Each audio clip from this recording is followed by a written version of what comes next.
purchased the Behringer neutron, and main reason is because the MPC's got all those CV outs, and I didn't really have anything to where I could plug into any CV gear. And honestly, I didn't really know, I don't know anything about CV, so this is a nice little $300. I think it's going to be a good starter to get a little more familiar with sound design.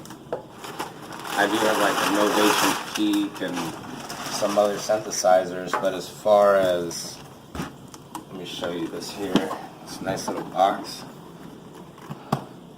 As far as the, like they use Matrix, this, I don't even know what this is, but the patch bay is a Matrix patch bay, and please educate me if I'm wrong because I don't know the correct terminology.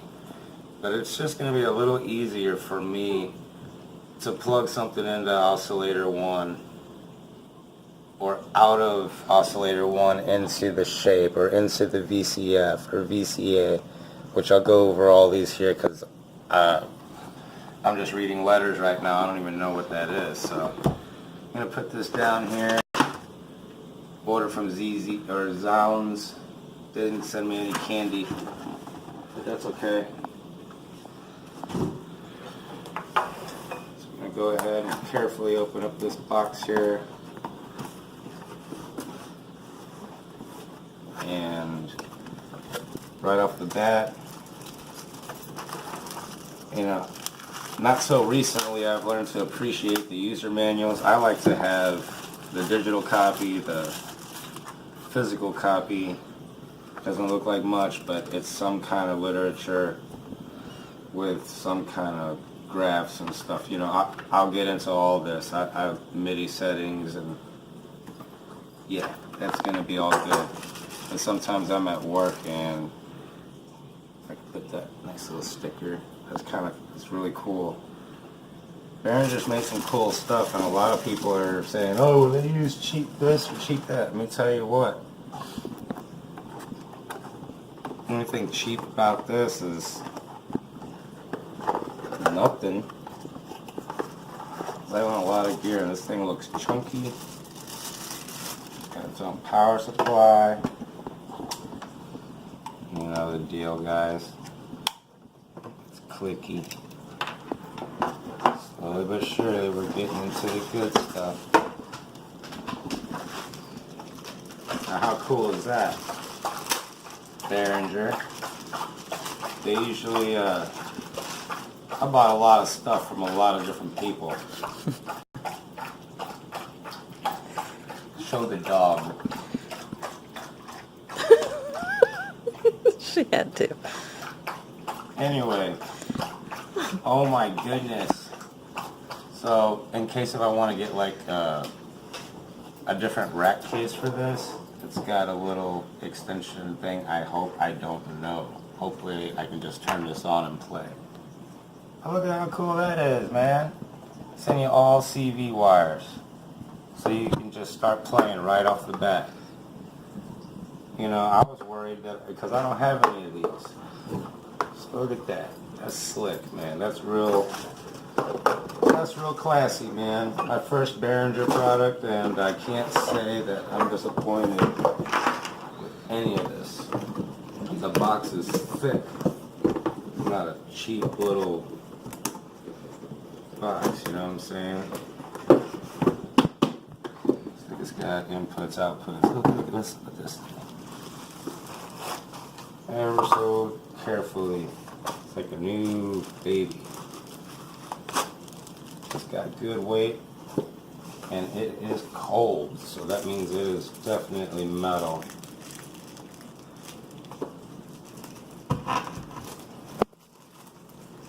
I usually don't keep all the plastic and everything because I find that I wrap it a little bit better if I was going to sell it,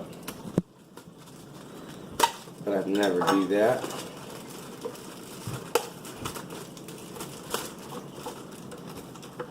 Okay. And thanks everybody in the house for keeping down. Here it is, guys. This thing's probably about 3 pounds or so. It's got its MIDI DIP on the back for MIDI channel.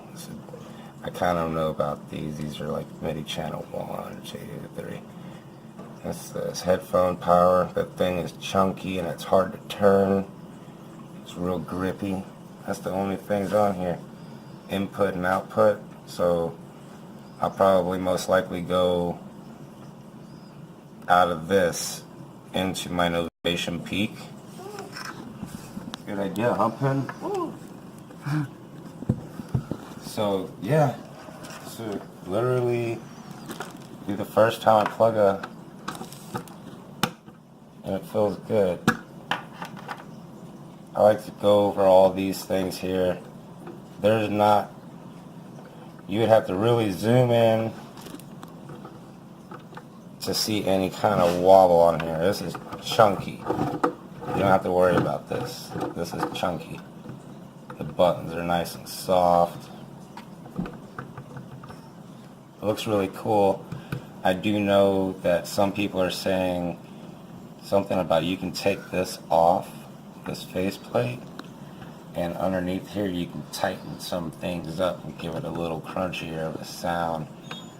Other than that, guys, I don't have any way of turning it on up here or anything like that. Just wanted to welcome it to the family. I'm excited to see what this thing can do. Again, I do a few unboxings here and there, and I like to connect as much stuff as possible to my MPC, so I'm curious to see where this takes me and how the sound design process goes. So, like the video, share the video, subscribe, and if anybody has any suggestions or anything like that on how this thing works or how I can get some patch graphs or anything like that, just please leave me some feedback, and I appreciate it, so thank you very much.